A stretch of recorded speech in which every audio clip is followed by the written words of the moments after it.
Silakan Pak Dedik. Dan kasus Gulaku ini Pak, Jampitsus, itu tidak hanya satu perkara Pak. Banyak Pak. Banyak perkara kasus Gulaku ini. Romarubi ini apa dan sebagainya. Banyak Pak, saling gugat. Nah, perkara yang mana yang Sarah Frikar ini? Saya jawab, ya. Boleh, Pak. Itu puluhan Pak kasus Gulaku ini. Paham saya? Romarubi ini perusahaan apa dan perusahaan apa banyak yang terlibat kasus ini. Nah, ini yang saya mau tahu sebenarnya kasus Gulaku ini yang melakukan suap ya terhadap Hakim Agung sehingga dimenangkan kasusnya itu kasus yang mana kan begitu? Karena kalau kasus Gulaku ini Gunawan Yusuf ini banyak kasus Pak dalam hal perdata. Dua perkara itu Pak. PK ya, saling gugat di antara mereka dan itu bukan cuma satu perusahaan, banyak perusahaan. Nah, saya mau ingin tahu kasus yang mananya. Ya, silakan Pak Jampitsus. Bisa pimpinan, bisa saya jelaskan sekaligus nih. Jadi terkait pertanyaan Pak Suding, Pak Nasir Jamil dan Pak Bimantoro, ini pasti terkait juga mengenai aset-aset. Jadi bisa saya jelaskan mungkin tidak masuk ke perkara Sarah Frikar dulu. Ketika Pisus ini kita coba reform, kita rubah. Ini yang terpenting memang ukuran atau parameternya itu sesuai dengan kekuatan sumber daya yang ada. Sumber daya yang ada. Baik sumber daya jaksanya, sumber daya anggaran dan lain-lain. Sehingga instruksi pertama saya ke jajaran di Pisus waktu itu ada 6 langkah tepat sebagai langkah manajemen. 1, di wilayah pimpinan harus bisa menentukan kasus apa yang prioritas ditangani. Tepat kasusnya, tepat momennya, tepat tim pengungkapan, 6 langkah tepat. Nah, ini kira-kira Pak Sudi.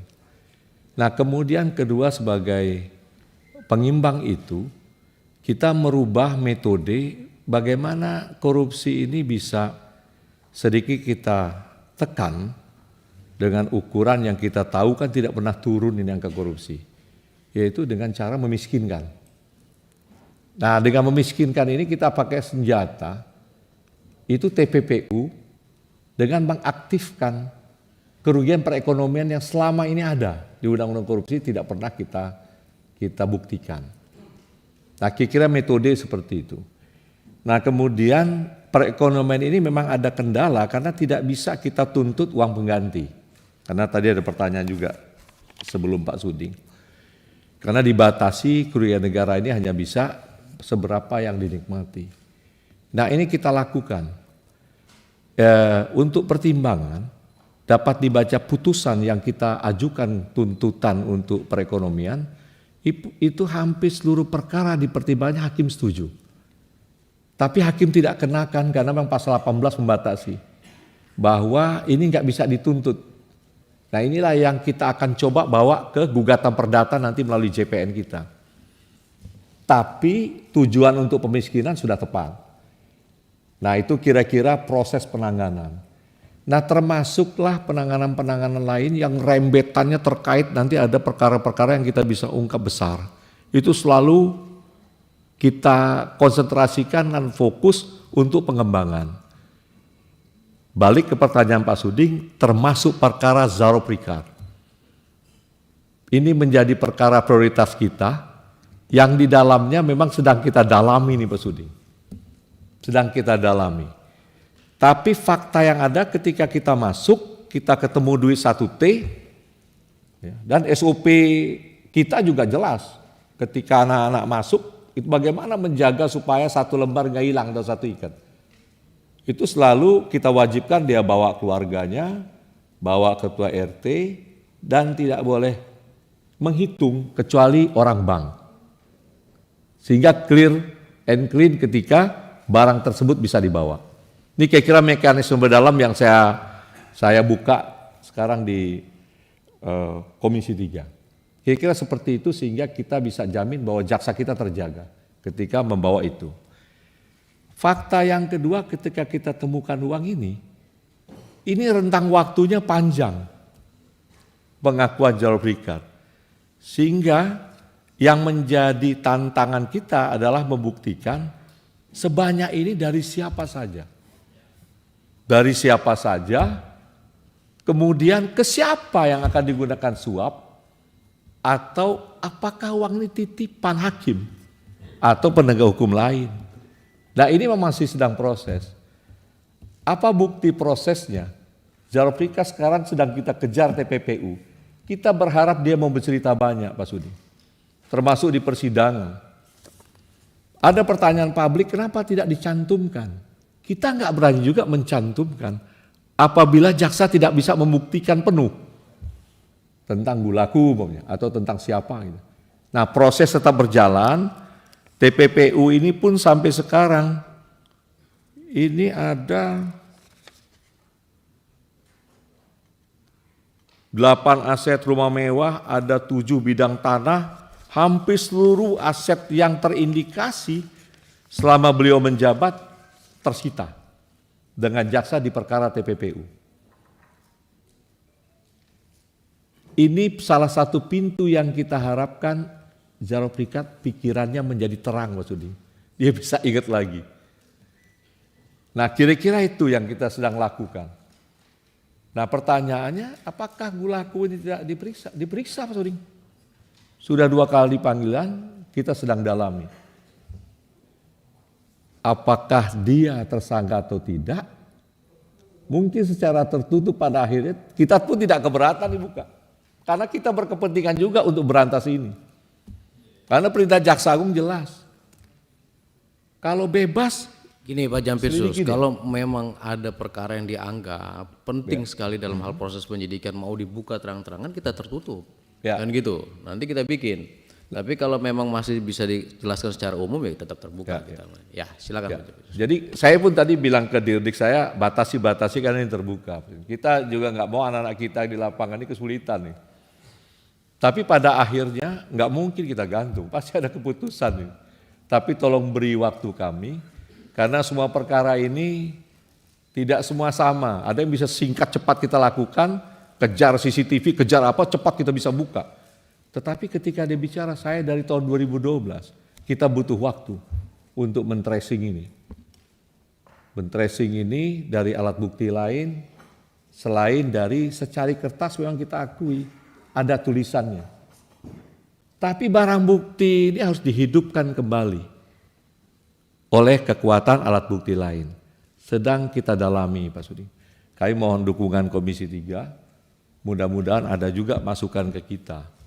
Sehingga kita juga bisa tertuntun dalam proses uang sebesar ini dan banyak. Yang jelas perintah kepada kami sudah jelas, bersihkan semuanya.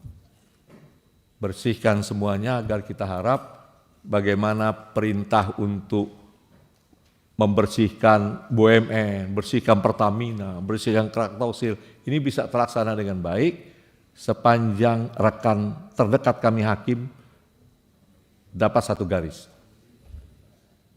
Nah ini kira-kira, kami tidak ada keraguan sedikit pun, kami tidak ada yang ditutupi, cuma ini faktor teknis pembuktian. Teknis pembuktian yang kami pun tidak keberatan. Nanti pada satu waktu apabila Jaksa Agung menyampaikan, oke, tibalah saatnya kasus ini keputusan, diundang tertutup, kita akan buka semua BAP. Kita akan buka upaya kita. Tapi sekali lagi, kami butuh dukungan Komisi 3 untuk dapat menjelaskan ke publik bahwa ini sedang kita dalami. Kami berharap betul dari TPPU yang upaya kami memiskinkan koruptor, ya termasuk Jalur Berikat ini, membuat ada 1-2 dari keluarga mereka, mudah-mudahan bisa kita tarik keterangannya, bisa kita membuat terang. Kami jamin yang menjadi keinginan Komisi 3, menjadi keinginan kami juga, untuk bagaimana membersihkan dan menuntaskan yang kami juga kaget Pak Suding, anak buah kami mau pingsan menemukan uang sebanyak itu tergeletak di lantai satu tim. Jadi percayalah Pak Suding bahwa kita berupaya keras untuk melakukan pembuktian tersebut dan kami senang. Sekali lagi saya garis bawahi, Saya senang betul kalau mau dikontrol Komisi 3 secara terbuka. Maksudnya dapat dialog terbuka, apa yang kita dalami, apa yang kita dapat. Karena terus terang kami butuh dukungan Komisi 3. Kami sangat butuh dukungan Komisi 3. Tapi kalau sekarang selain ini bisa dilakukan tertutup, kami belum sampai nih Mas Budi. Masih untuk keputusan terutama dari Lampung, Gulaku. Belum pada saatnya kita bisa karena ada beberapa anak-anak yang sedang melakukan pendalaman di lapangan terhadap beberapa pihak yang kita curigai. Kira-kira itu, kemudian atau tunggu mungkin dari rekan-rekan Pak Pimpin. Baik, ada tambahan Pak Suding? Silakan Pak Suding. Iya, Pak Febri, Ya. yakinlah Komisi 3 itu memberikan dukungan penuh Pak Ya. atas langkah-langkah yang dilakukan oleh Kejaksaan. Cuman memang kita agak prihatin ya, dalam konteks penegakan hukum kita saat ini, katakanlah seperti itu dengan kasus Sarov Rikat ini. Itu sekali lagi membuktikan bahwa keadilan itu sangat dipengaruhi oleh kekuasaan dan uang, kan begitu. Ya. Nah ini yang semangat dalam hal membersihkan ini, saya setuju Pak. Ya. Kejaksaan harus membersihkan ini, membongkar ini. Siap. Ya kan begitu. Karena masyarakat selalu menganggap bahwa keadilan berdasarkan ketuhanan, tapi kan keadilan berdasarkan uang, kan begitu. Nah ini harus dibongkar ini Pak. Nah sekali lagi Pak Febri, bahwa langkah yang dilakukan oleh Kejaksaan, kami dari Komisi 3, saya dari fraksi PAN memberikan dukungan penuh untuk itu ya, langkah-langkah yang telah dilakukan. Nah, pertanyaan terakhir Pak Febri, tentunya Bapak kan dalam hal menangani kasus-kasus seperti ini kan akan ada feedback ya dari orang-orang yang tidak merasa nyaman, katakanlah seperti itu. Nah, apakah selama ini Pak Febri dan kawan-kawan itu ada ancaman sehingga harus dijaga oleh TNI yang Bapak satu peleton, satu apa dan sebagainya, yang menurut saya sebenarnya kalau kalau saling menghargai institusi, seharusnya ini kan kewenangan di institusi kepolisian, tidak harus TNI, kan begitu. Tapi kan saat ini kan dijaga oleh pihak TNI, institusi kejaksaan. Nah pertanyaan saya, memang selama ini Pak Febri dan kawan-kawan ada kondisi darurat, ada kondisi ancaman yang sangat itu sehingga harus dijaga oleh TNI. Jangan sampai ini kayak soft force, kan begitu. Sehingga orang pun ketika berhubungan dengan pihak kejaksaan, apakah mau melaporkan suatu perkara dan sebagainya, itu ada rasa ada keseganan, takut, ini kok dijaga TNI kayak mau perang, kan begitu. Makasih. Mau langsung dijawab atau nanti? Langsung aja, silakan. Biar nanti lebih sedikit. Jadi kalau pertanyaan hampir sama ya nanti nggak usah lagi, kan gitu ya. Silakan. Kalau di kami Pak Suding ya, saya dari pangkat 3A itu Bang selalu di pemberantasan tipikor. Sudah 30 tahun lebih lah. Kalau perlawanan pasti ada, berbagai cara itu pasti ada. Tapi kalau sampai ancaman, mungkin mereka mikir juga lah kalau berhadapan dengan penegak hukum secara terang-terangan. Kalau contoh konkretnya Pak Suding tanya, apa contoh konkret perlawanan itu? Perkara Marcella. Perkara Marcella itu ada salah satu, ada buzzer-nya yang dibayar hampir 1 M ya? Kontennya, kemudian pelaporan, jampisus, penyerangan ke Jaksa Agung, bisa kita buktikan. Dan full kami tahu jaringan itu. Contoh konkret itu. Tapi kalau kembali ditanya untuk ancaman, nggak ada lah Pak Suding. Sampai sekarang kita bisa berjalan, kita hanya berharap ada dukungan politik, Komisi 3 masih sering komunikasi, dorong terus ya menjadi penyemangat bagi rekan-rekan kita semua. Karena saya dari awal menyampaikan, kalaulah penegak hukum yang berwenang menangani tipikor masih mengarahkan bidikannya ke perkara-perkara biasa, maka ini nggak akan pernah habis. Tapi kalau dia masuk ke area-area yang memang jaringannya banyak, ya, dan ini sifatnya dia terkendali dengan kebijakan, ini dibongkar, ini ada baiknya. Contoh kayak tekstil kan kita tangkap di Batam, tangkap Jawa Tengah, karena kita lihat sudah sulit sekali industri tekstil ini bersaing. Apalagi kita harapkan waktu Covid UMKM ibu-ibu yang jualan satu kemeja tuh 65.000, 70.000, berat dia. Nah itu maka kita hajar. Tapi harapan kita selalu kita menyampaikan kepada kementerian yang leading sektor, tolong tata kelola diperbaiki, cegat barang masuk untuk menghidupkan. Saya meriksa Sritek dan Dunia Tek, saya paham betul mereka kalah dalam bersaing dengan barang-barang impor. Kalau tidak bayar pajak, biaya masuk nggak dibayar, kalah. Potensi pembeli kita 280 juta. Nah kira-kira seperti itu yang kita lakukan tindakan-tindakan. Kembali ke pertanyaan awal, kalau hubungan kejaksaan dengan Polri, ini dari tingkat jaksa pertama pasti terbiasa dekat Pak Sudi. Dia bertugas kayak saya umpamanya di Sungai Penuh daerah kecil, ya pasti ngumpul, Pak makannya sama, dengan Kasat Intel dekat hubungannya. Dekat hubungannya tidak ada masalah, saya di Satgas PKH juga selalu berbarengan dengan Pak Kabar Eskrim, kebetulan ada Pak Kasum dan Pak Kabar Eskrim sebagai wakil saya di Satgas Penertiban Kawasan Hutan. Jadi tidak ada masalah.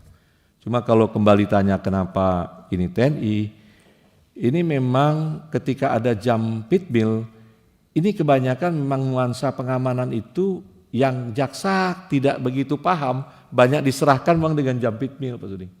Sehingga Pak jam pitmil ini yang mengorganisir bagaimana sistem, bagaimana cara yang kita juga jaksa mungkin ilmunya juga tidak terdidik seperti itu. Nah kemudian ada beberapa saya bawa juga surat permintaan dari Jampitmil ke teman-teman TNI untuk pengamanan. Mungkin lebih tepat